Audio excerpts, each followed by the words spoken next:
સુરત શહેર SOG police અને આરોગ્ય વિભાગની ટીમ દ્વારા પનીરના બોર્ડ બાબતે સરપ્રાઇઝ ચેકિંગ હાથ ધરવામાં આવ્યું હતું। સુરત શહેર એસઓજી તથા ફૂડ સેફ્ટી અધિકારીઓ દ્વારા સંયુક્ત કામગીરી કરવામાં આવી રહી છે।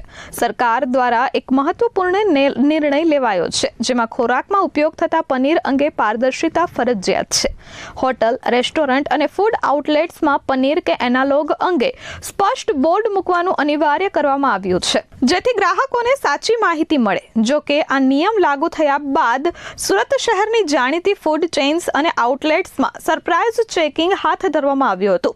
આ દરમિયાન બોર્ડ લગાવવામાં આવ્યા છે કે નહીં તેની કડક ચકાસણી કરવામાં આવી હતી। આ ઉપરાંત પનીર, ચીઝ અને અન્ય વસ્તુઓના સેમ્પલ પણ લેવાયા હતા।